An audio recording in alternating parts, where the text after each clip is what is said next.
मैं doctor Gurudutt Sharma, associate professor, government college Kaladera, आज अपने एमकॉम के विद्यार्थियों को आंतरिक नियंत्रण समीक्षा के संबंध में समझाऊंगा। आंतरिक नियंत्रण समीक्षा के पार्ट 1 में अंतर्गत 6 बिंदुओं को आज हम चर्चा करेंगे और इसके दूसरे भाग में 7 से लेकर 12 तक पॉइंट हम बाद में चर्चा करेंगे। आंतरिक नियंत्रण की समीक्षा, रिव्यू ऑफ इंटरनल कंट्रोल। आंतरिक नियंत्रण के अंतर्गत वे समस्त उपाय आते हैं जिनके द्वारा व्यवसाय के प्रत्येक पहलू को नियंत्रित किया जाता है। प्रत्येक व्यवसाय की यह अभिलाषा रहती है कि आंतरिक कार्यों इंटरनल फंक्शंस को इस प्रकार नियंत्रित किया जाए कि अधिक से अधिक लाभ प्राप्त हो सके तथा गड़बड़ी, धोखाधड़ी, छल कपट आदि से कम संभावना हो। इसके लिए वह व्यवसाय के प्रत्येक पहलू की योजनात्मक ढंग से नियंत्रित करता है। इसे ही आंतरिक नियंत्रण कहते हैं। इसके द्वारा ही व्यवसाय की आर्थिक व अनार्थिक क्रियाओं को नियंत्रित किया जाता है, जैसे कि प्रशासन संबंधी नियंत्रण आदि। आंतरिक नियंत्रण के उद्देश्य, आंतरिक नियंत्रण के निम्न उद्देश्यों की पूर्ति के लिए अपनाए जाते हैं। पहला, संस्था की संपत्तियों की सुरक्षा। दूसरा, वित्तीय लेखाओं में शुद्धता व विश्वसनीयता की जांच। तीसरा, प्रबंध की कुशलता में वृद्धि तथा प्रबंध की योजनाओं का अनुसरण। इस दृष्टिकोण से आंतरिक नियंत्रण के विस्तृत अर्थ में उपयोग किया जाता है और इसके लिए निम्नलिखित महत्वपूर्ण नियंत्रण उपायों को सम्मिलित किया जाता है। पहला, पूर्वानुमान की समीक्षा, रिव्यू ऑफ फोरकास्टिंग। बजट नियंत्रण की समीक्षा, रिव्यू ऑफ बजटरी कंट्रोल। मानक परिव्ययों की समीक्षा, रिव्यू ऑफ स्टैंडर्ड कॉस्टिंग। लागत नियंत्रण की समीक्षा, रिव्यू ऑफ कॉस्ट कंट्रोल। उत्पादन नियंत्रण की समीक्षा, रिव्यू ऑफ प्रोडक्शन कंट्रोल। किस्म नियंत्रण की समीक्षा, रिव्यू ऑफ क्वालिटी कंट्रोल। एक संस्था द्वारा अपनाए गए उक्त समस्त व नियंत्रण उपायों की समीक्षा करना। पूंजीगत खर्चों पर नियंत्रण की समीक्षा, review of control over capital expenditure. शोध एवं विकास कार्यक्रम की समीक्षा, review of research and development programme. कर्मचारी नियंत्रण की समीक्षा, रिव्यू ऑफ पर्सनल कंट्रोल। उत्तरदायित्व लेखांकन की समीक्षा, रिव्यू ऑफ रेस्पॉन्सिबिलिटी अकाउंटिंग। मान विश्लेषण की समीक्षा, रिव्यू ऑफ वैल्यू एनालिसिस। आंतरिक नियंत्रण की समीक्षा, रिव्यू ऑफ इंटरनल चेक। एक संस्था द्वारा अपनाए जाने वाले उक्त समस्त एवं अन्य नियंत्रण उपायों की समीक्षा करना प्रबंध अंकेक्षक की उत्तरदायित्व है। यहाँ पर इसका क्रमशः अध्ययन किया जा रहा है। पहला, पूर्वानुमान की समीक्षा, रिव्यू ऑफ पोस्ट फोरकास्टिंग।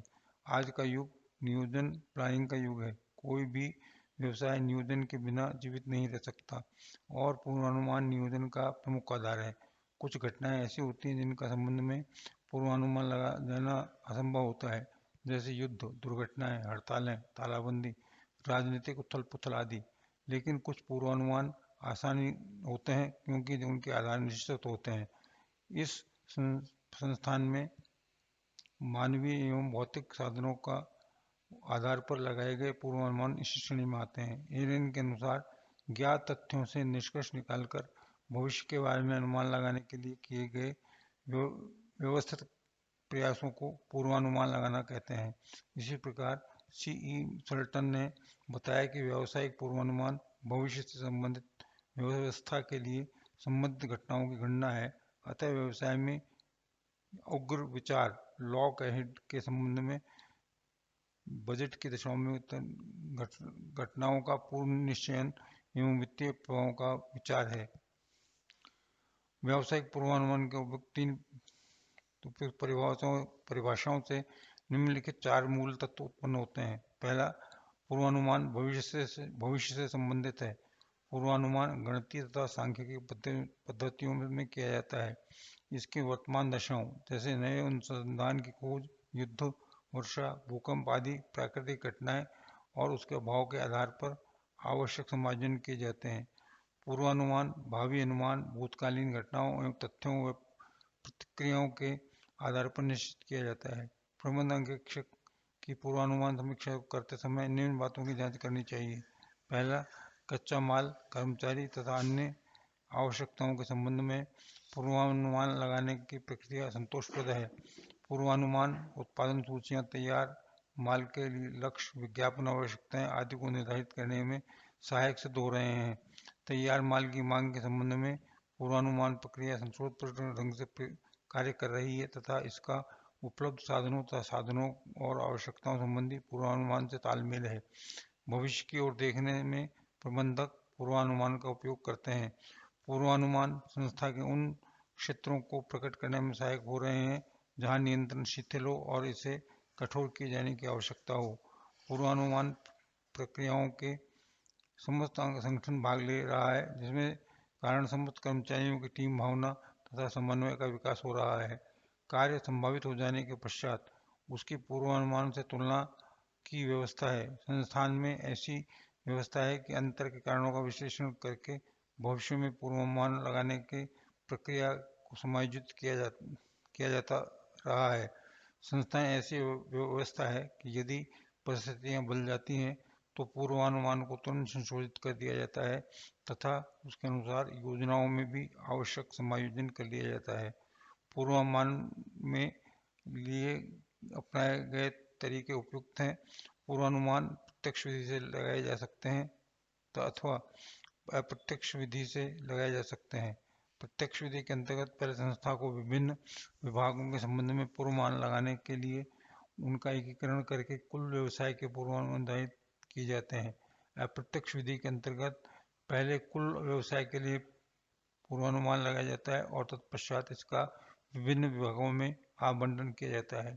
एक अन्य दृष्टिकोण से पूर्वानुमान तीन प्रकार के लगाए जा सकते हैं: आगमनात्मक, इंडक्टिव, निगमगत, डिडक्टिव, आमराय, कंसेशनस। आगमनात्मक विधि के आधार पर भूतकाल के घटनाओं का विश्लेषण करके भविष्य की प्रवृत्तियों का अनुमान लगाया जाता है। निगमनिक विधि के अनुसार वर्तमान परिस्थितियों का विश्लेषण करके भविष्य को प्रभावित करने वाले विभिन्न महत्वपूर्ण परिवर्तनों का पता लगाया जाता है तथा निष्पक्ष भाव से घटकों का परीक्षण करके पूर्वानुमान निर्धारित किए जाते हैं। इस विधि के अंतर्गत भूतकालीन तथ्यों का अंधानुकरण नहीं किया जाता। आमराय विधि के अंतर्गत परिस्थितियों से संबंधित विभिन्न व्यक्तियों का राय का सर्वेक्षण किया जाता है तथा उसके सम्मिलित दृष्टिकोण के आधार पर पूर्वानुमान लगाए जाते हैं। इस संबंध में अंकेक्षक को देखना चाहिए कि पूर्वानुमान लगाने के लिए कौन सा तरीका अपनाया गया है तथा इसका उपलब्ध परिणाम संतोषप्रद है अथवा नहीं, और क्या इस विधि में संशोधन की आवश्यकता है। अंकेक्षक को यह ध्यान में रखना चाहिए कि सर्वश्रेष्ठ पूर्वानुमान ही भी त्रुटियों से संपूर्ण मुक्त नहीं हो सकते। पूर्वानुमान में अटकल का तत्व निहित होता है, लेकिन इस तत्व को आंकड़ों, गणित व अनुभव के आधार पर कम किया जा सकता है। अतः अंकेक्षक को देखना चाहिए कि पूर्वानुमान में सम्मिलित त्रुटियों का कम करने के लिए अपनाई गई विधियों को युक्तायुक्त है अथवा नहीं। जिन पूर्वानुमानों के संबंध में घटनाएं घट चुकी हैं तथा उनके संबंध में अंकेक्षक स्वयं को जांच करके देखना चाहिए कि अनुमान और वास्तविक तथ्यों में अत्यधिक अंतर तो नहीं है। जो अंतर है उसके संबंध में उसे यह देखना चाहिए कि यह पूर्वानुमान लगाने की विधि में त्रुटि के कारण तो उत्पन्न नहीं हुए हैं तथा जिन आंकड़ों के आधार पर पूर्वानुमान लगाए जाते हैं उनके संकलन में कोई त्रुटि तो नहीं है। बजट नियंत्रण की समीक्षा, रिव्यू ऑफ बजटरी कंट्रोल।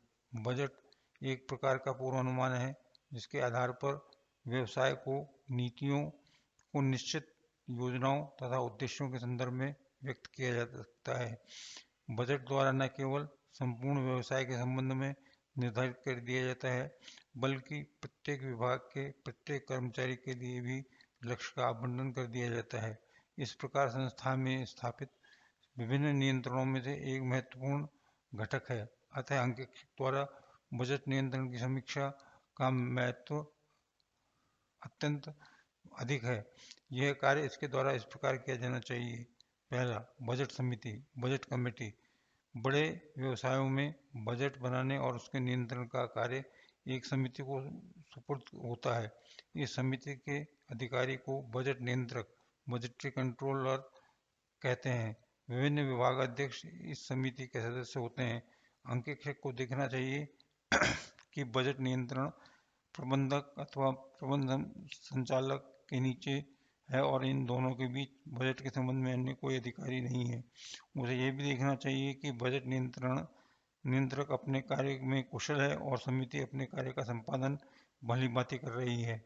इसके लिए उसे समिति को अलग अलग समय समय पर कुछ बैठकों की कार्यवाहियों की समीक्षा भी कर लेनी चाहिए। बजट पुस्तिका, बजट मैनुअल। बजट नियंत्रण प्रक्रिया में बजट पुस्तिका का बहुत महत्व है। इसमें बजट बनाने की पद्धति, बजट के लक्ष्य, बजट संचालन विधि, विभिन्न अधिकारियों के उत्तरदायित्व, बजट अवधि के लिए आवश्यक प्रतिवेदन, आंकड़े प्रस्तुत करने के लिए अंतिम तिथियां आदि बातों का विवरण रहता है। अंकेक्षक को इस पुस्तिका की जांच करनी चाहिए और देखना चाहिए कि यह पुस्तिका सही रूप में तैयार हो जाती है तथा इसमें संकलित सूचनाएं विश्वस्त हैं। बजट केंद्र, बजट सेंटर्स। बजट केंद्र से तात्पर्य ऐसे समस्त केंद्रों से है जिनके संबंध में पृथक पृथक बजट बनाए जाते हैं। बजट केंद्र एक विभाग, अनुभाग और एक व्यक्ति का हो सकता है। अंकेक्षक को देखना चाहिए कि बजट केंद्रों का निर्धारण तर्कसंगत आधार पर किया गया है और इसमें समन्वय संबंधी कोई कठिनाई उत्पन्न नहीं हो रही है। बजट अवधि, बजटरी पीरियड। बजट एक निश्चित अवधि के लिए बनाया जाता है तथा यह अवधि 1 वर्ष, 6 माह, 3 माह, 1 माह आदि कुछ भी हो सकती है। अंकेक्षक को देखना चाहिए कि बजट की अवधि का निर्धारण व्यवसाय की प्रकृति, उत्पादन विधि, बाजार की दशा व भावी दिशा आदि बातों पर ध्यान में रखते हुए उचित ढंग से किया गया है। अच्छे बजट नियंत्रण की आवश्यक है कि एक निश्चित विधि के लिए बनाए गए बजट का समय की छोटी इकाइयों में उपविभाजन किया जाए। उदाहरणार्थ 1 वर्ष के लिए बनाए गए बजट को 3-3 माह की 4 अवधियों में उपविभाजन किया जा सकता है और फिर प्रत्येक 3 माह की अवधि का 1-1 माह की 3 अवधियों के लिए उपविभाजन किया जा सकता है। इस प्रकार बजट के आधार पर प्रत्येक माह की प्रगति पर नजर रखी जा सकती है। अत्याधुनिक संस्थाओं में बजट को प्रतिदिन स्तर तक ले जाते हैं। संबंधित अधिकारियों को यह जानता है कि उसे किस दिन अथवा किस अवधि तक कितना लक्ष्य प्राप्त कर लेना है। इस अवधि के अंत में विशेष दौड़ भाग नहीं करनी पड़ती और कार्य पूरी अवधि में एक सी गति से बढ़ता रहता है। अंकेक्षक को इस अवधि में नियंत्रण प्रक्रिया की जांच करके देखना चाहिए कि नियंत्रण प्रणाली ठीक प्रकार से कार्य कर रही है अथवा नहीं। प्रमुख कारण, की फैक्टर्स। व्यवसाय में कुछ ऐसे कारण हो सकते हैं जो उसकी क्रिया को सीमित कर देते हैं, जैसे कच्ची सामग्री का सीमित मात्रा में उपलब्ध होना, शक्ति का सीमित मात्रा में उपलब्ध होना आदि। अंकेक्षक को चाहिए कि बजट बनाते समय इन कारणों को ध्यान रखा जाता है तथा अथवा नहीं। उसे यह भी देखना चाहिए कि व्यवसाय की क्रिया को सीमित करने के कोई नए कारण प्रादुर्भाव तो नहीं हो रहा है तथा बजट समिति के लिए प्रति जागरूक है अथवा नहीं। क्रियाशीलता का स्तर, लेवल ऑफ एक्टिविटीज। किसी भी व्यवसाय के लिए बजट बनाने के लिए यह निर्धारण करना आवश्यक होता है कि वह व्यवसाय किस स्तर पर कार्य करेगा तक, क्योंकि अलग अलग स्तर के लिए अलग अलग बजट अनुमान तैयार होंगे। यदि क्रियाशीलता का निश्चित स्तर निर्धारित करना संभव नहीं होता तो लोचपूर्ण बजट प्रणाली, फ्लेक्सिबल बजटिंग अपनाई जानी चाहिए। इस विधि के अंतर्गत विभिन्न स्तरों के लिए पृथक पृथक बजट बनाए जाते हैं। अंकेक्षक को देखना चाहिए कि इस संबंध में संतोषप्रद नियंत्रण प्रक्रिया अपनाई जा रही है। बजट निर्माण का आधार, बेस ऑफ बजटिंग। किसी भी संस्था में बजट प्रणाली अपनाने के लिए आवश्यक है कि उद्देश्य एवं नीतियों को सुपरिभाषित हों, संगठन का ढांचा वैज्ञानिक आधार पर स्थापित हो, पूर्वानुमानों के लिए विश्वस्त आंकड़े उपलब्ध कराने की उचित व्यवस्था हो, लेखों का वर्गीकरण उचित व्यय शीर्षकों के अंतर्गत किया गया हो, यदि संभव हो तो लागत रेखा प्रणाली अपनाई गई हो आदि। अंकेक्षक को इस संबंध में समीक्षा करके देखना चाहिए कि ये सब आधार उपलब्ध हैं और इनका सही उपयोग हो रहा है। बजट शिक्षा, बजटिंग एजुकेशन। संस्थान के सभी सदस्यों को बजट के संबंध में उनके व्यक्तिगत व पारस्परिक उत्तरदायित्व समझाया जाना चाहिए ताकि उनमें सहयोग की भावना जागृत हो सके। अंकेक्षक को देखना चाहिए कि इस संबंध में की गई व्यवस्था संशोधनप्रद है। समन्वय, कोऑर्डिनेशन। विभिन्न विभागों में बजटों का समन्वय करने के लिए मास्टर बजट तैयार किया जाता है। समीक्षक को देखना चाहिए कि मास्टर बजट द्वारा इस लक्ष्य की प्राप्ति हो रही है। अनुपूरक बजट, सप्लीमेंट्री बजट, यदि निर्धारित भौतिक लक्ष्यों की उपलब्धि बजट द्वारा निर्धारित राशि से प्राप्त करना संभव नहीं है, तो अंकेक्षक को देखना चाहिए कि अतिरिक्त राशि प्राप्त करने के लिए अनुपूरक बजट तैयार किया जाते हैं। अंतर का विश्लेषण, वेरिएंस एनालिसिस, बजट अनुमान और वास्तविक उपलब्धियों में अंतर होना स्वाभाविक है। अंकेक्षक को देखना चाहिए कि उन अंतरों का विश्लेषण करके उत्तरदायित्व स्थापित किया जाता है अथवा नहीं, तथा भविष्य के लिए लाभान्वित होने के प्रयास किए जाते हैं अथवा नहीं।